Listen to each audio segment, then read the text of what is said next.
Okay, so the last video I actually closed in a hurry. I actually had some work to do. I'm sorry about that. But let's just continue with our usage of the newly created shape that we have made. So basically, here I wanted to add the blue color, and then we give it an overlay. So I was thinking that, in Instagram we have this thing like followers and following. So instead of just writing followers, I would rather write here see your followers. So essentially this button does the same thing. Later on in the course we would actually give it functionality. We'll make API calls and everything to show the people who follow you.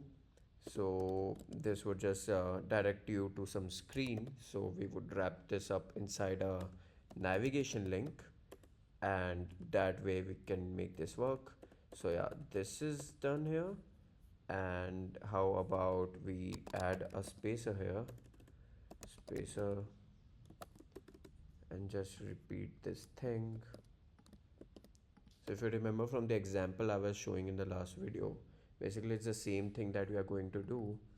And what we need to do is, do we have a foreground color of black, and it should be see your following. Sorry about that. And this much is done, so we can remove this one, add a padding of 4 pixels here. We can fold this using command option left arrow, copy this entire thing again, paste it again, because this time we would use maximum yellow here with a foreground color of black, and it should say something like new post. So basically this button will allow us to go to the create post screen, and there we can have multiple fields and everything for captions and all.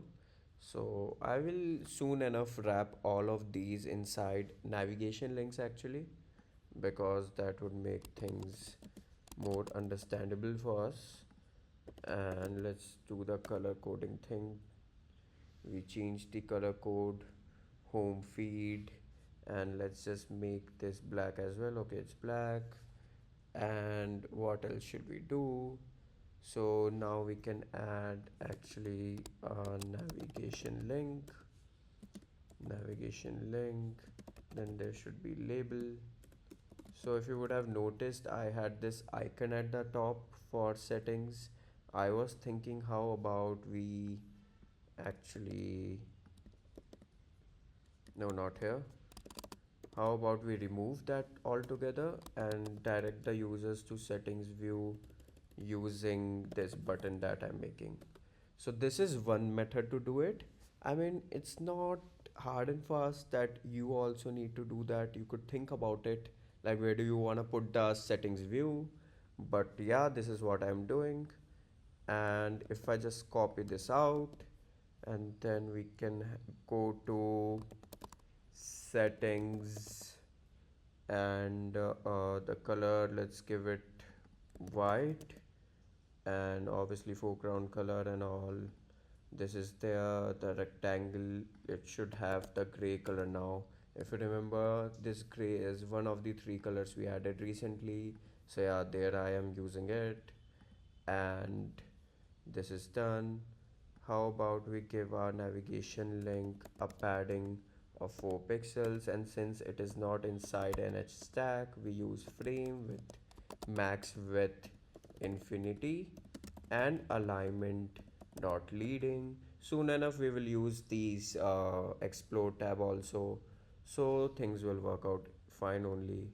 um, I don't quite understand that if label is there, how about we fold this? I just wanted to know that. Let's fold this as well. So, and even this. So this is all inside a vertical stack, and this is all a Z stack. So possibly I would add the your post header here itself, just below the navigation link, and we can call this your post. And instead of 150, let's give the height just 50. It should have maximum yellow, and this should be black. um, do we need to do something else? We can have a frame with again max width as infinity, not init, infinity, and then alignment as leading. And let's just try running our app now. So let's just see how does our shape come out to be, because I myself also not tested this. So hopefully it all works out fine and we see a good looking UI, but it could be that it goes wrong. So let's just hope that it does not. But okay, so it must be launching, and fingers crossed. Let's hope. Mm, possibly it won't really be that bad if even if it has issues. The UI should be somewhat okay. Okay, okay. So this, yeah, I get the point that it seems a little bit different. So there's a lot of curves going on, and I think yeah, it needs some work, but I'm not quite sure like where could we go wrong with the rectangle. But we can just, okay, let's just open the rectangle and see for ourselves. uh, we started with a path, minimum of x, minimum of y plus corner radius, then we added a quad curve, minimum of x plus corner radius. I'm sorry about that.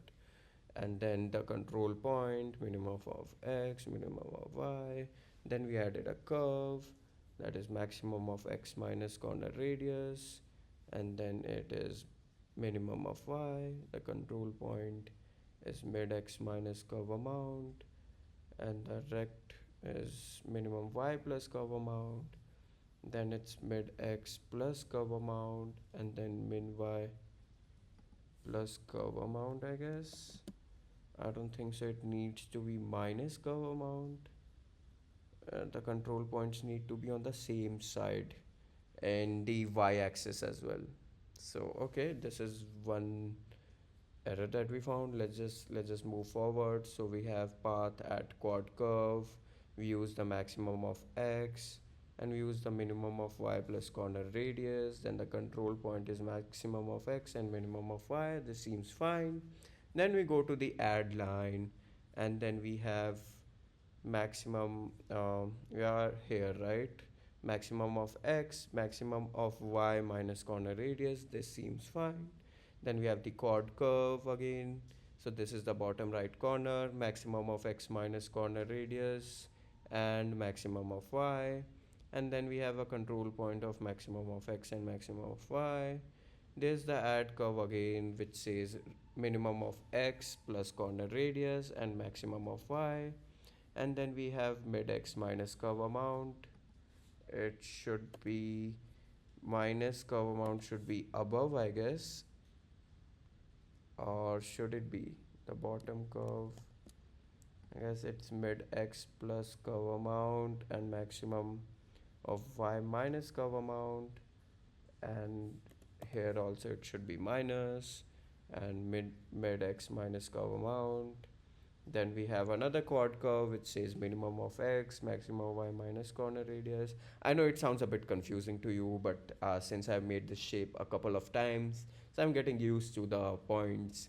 So don't mind that. And okay, so this is minimum of x, the control point, and maximum of y.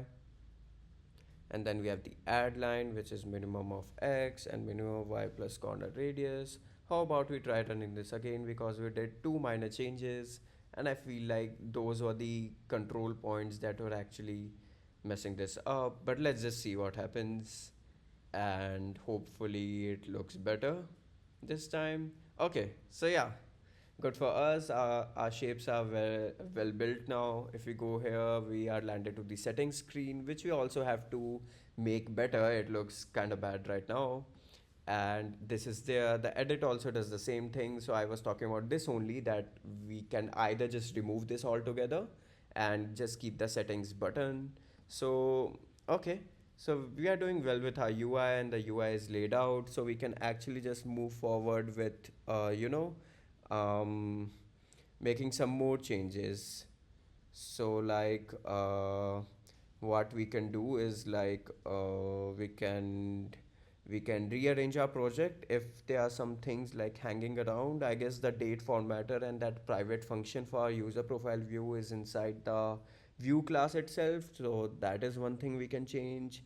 And then we can actually start with working with posts. So user will create a create post view, and the users can actually get to that view using the new post button. And when they go there, they basically have the option to create a post, and their post will appear down here itself. It's a scroll view. We'll convert it to a scroll view, and then we can move to the followers following part of the course. Later on, when we are done with that itself, we will add the in-app purchases with using Apple's toolkit. We are not using any revenue cat or something else. And then we will move forward with releasing our app to the test flight and all. I will show you how you can add screenshots and everything. So I hope so you are having fun in this course, and I hope to see you in the next video. Thank you so much. And again, if you have any doubts, feel free to just ask me anything in the comments. I would love to help you out. So yeah, thank you so much.